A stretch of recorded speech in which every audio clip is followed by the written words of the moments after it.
human-centered design, it's more about to make this experience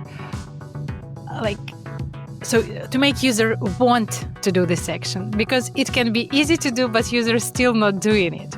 So human-centered design, it could be probably more steps, but better explained why you need to do it. So because from the UX usability perspective, just put the call to action button on the screen and just and have no other options to users just to press it. I'm obviously I'm exaggerating, but the idea is, and for the human-centered, you're motivating them to do the action. So that's the biggest difference. Of course, it should be easy.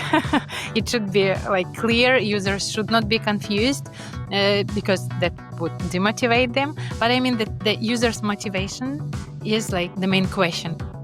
One of the common tensions in startups, particularly when they're tech startups, is between the technology and the cool thing, the great idea that we've got, and then actually making that viable as a business. So how do you bridge that gap between the technology and the business and make both work for a startup? Yeah, I think that's how my technical background helps me a lot, because I think that I can speak both languages, developers and business. And so that's two goals is to first bring founders a bit to the ground, to become more realistic, because especially first-time founders, they are very enthusiastic, and that's a good thing. I mean, they have a lot of wonderful ideas, and when we are building the MVP, we need to bring it down. We need to choose one idea, one functionality that is the most important. Then that is going to be our core one of the first release, and maybe several months after release, and then we can add new features slowly, and just bring them to very, very concrete, and also get very, very concrete requirements, very specific ones. So we are just doing this and this. We have this data, we get it from there, and so that is a task when working with founders, to just get the requirements in realistic and very specific terms. And from the developer's perspective, it's to make them explain better what is happening, because sometimes they are taking the requirements very literally, okay, so we need to do this, we are doing this, whatever time it takes. But maybe if it's too complicated and you can see some workaround, or let's change this requirement a little bit, and it will save us, a week of work, because we will not do this very complex integration. Usually founders are the only ones who are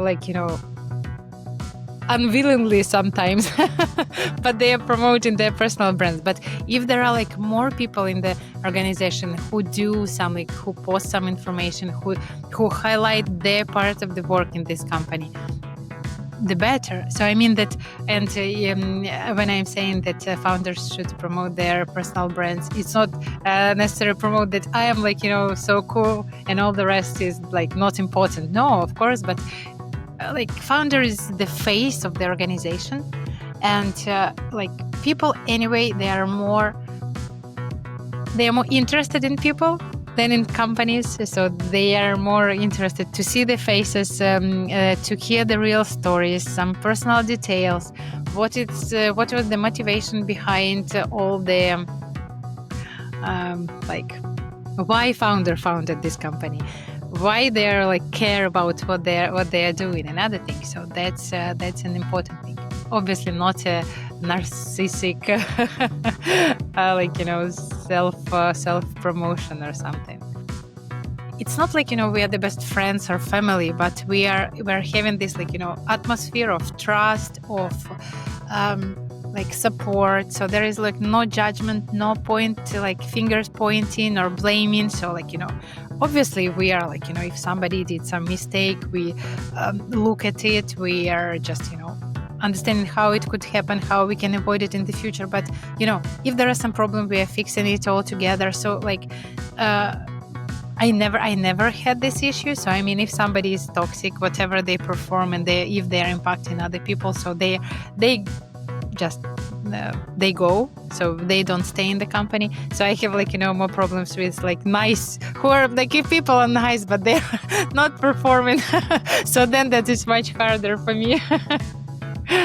Yeah, I don't know. I feel like that's an easier one to solve though, because the answer doesn't automatically mean you've got to have that horrible conversation where they're leaving.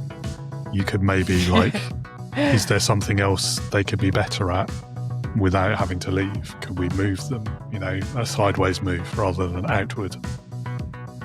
And that's a lot easier to deal with when it's someone that you get on with and you can work well together, and it's just the results that are the question.